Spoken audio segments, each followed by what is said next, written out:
Hello viewers, எல்லாரும் நல்லா இருக்கீங்கன்னு நினைக்கிறேன். நான் உங்கள் ஸ்வீட்டி. வெல்கம் டு ஸ்வீட்டி சமையல். நம்ம கடல மாவு இல்லாமலே கிறிஸ்பியாக ஹெல்த்தியாக இன்ஸ்டண்ட்டாக எப்படி பக்கோடாஸ் பண்ணுறான்னு பார்க்கலாம். வாங்க வீடியோக்குள்ளே போகலாம். வீடியோக்குள்ளே போகிறதுக்கு முன்னாடி என்னோட சேனலை லைக் பண்ணுங்கள், ஷேர் பண்ணுங்கள், சப்ஸ்கிரைப் பண்ணுங்கள். ஒரு பவுலில் 1 கப் ரவை சேர்த்துக்கலாம். அது வறுத்த ரவையானாலும் சரி, வறுக்காத ரவையானாலும் சரி. 1/2 கப் கோதுமை மாவு சேர்த்துக்கலாம். நீங்கள் மைதா கூட சேர்த்துக்கலாம். நான் இங்கே கோதுமை மாவு சேர்த்துருக்கேன். தேவையான அளவு உப்பு சேர்த்துக்கலாம். 1 பிஞ்ச் ஆப்ப சோடா சேர்த்துக்கலாம்.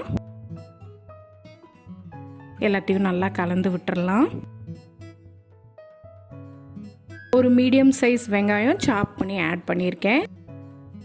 2 சின்ன சைஸ் கேரட் சாப் பண்ணி ஆட் பண்ணியிருக்கேன். 3 பச்சை மிளகாய் சாப் பண்ணி ஆட் பண்ணியிருக்கேன். இஞ்சி ஒரு சின்ன சைஸ் ஃபைனாக சாப் பண்ணி ஆட் பண்ணியிருக்கேன். அதே மாதிரி கருவேப்பிலையும் சாப் பண்ணி ஆட் பண்ணியிருக்கேன்.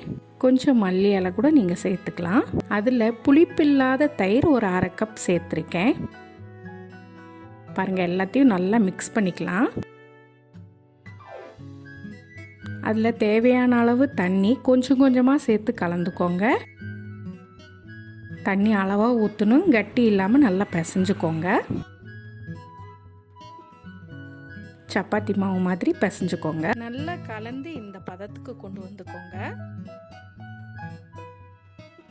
பேனை அடுப்பில் வச்சுட்டு பொரிக்கிறதுக்கு தேவையான அளவு ஆயில் சேர்த்துக்கலாம். ஆயில் ஹை ஃப்ளேமில் இருக்கட்டும். ஆயில் நல்லா கொதிச்சிருச்சு. அதுலேருந்து 1 டேபிள் ஸ்பூன் ஆயில் எடுத்து இந்த மாவில் நம்ம சேர்த்துக்கலாம். பார்த்துங்க, சூடு இல்லாமல் சேர்த்து கலந்துக்கோங்க. இப்போது ஃப்ளேம் லோவில் வச்சு, ரொம்ப லோவில் வச்சு நம்ம பக்கோடாஸ் போட்டுக்கலாம். ஏன்னா ஹையில் இருந்ததுன்னா சட்டுன்னு கரிஞ்சிரும். நீங்கள் அதே சமயம் ஆயில் சூடாகாமல் போட்டிருந்தீங்கன்னா பக்கோடாஸ், எல்லா பக்கோடாவும் ஆயிலை ரொம்ப அப்சர்வ் பண்ணிக்கும்.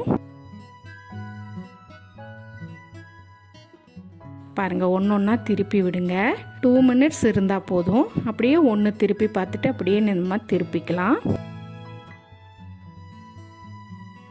இப்போ நம்ம டிஷ் அவுட் பண்ணிக்கலாங்க. ரொம்ப சிம்பிள் ரெசிபி. வீட்டில் நீங்கள் ட்ரை பண்ணி பாருங்கள். ஈவினிங் ஸ்நாக்காக குழந்தைங்களுக்கு செஞ்சு கொடுங்க. அடுத்த வீடியோவில் பார்க்கலாம். அது வரைக்கும் பாய்.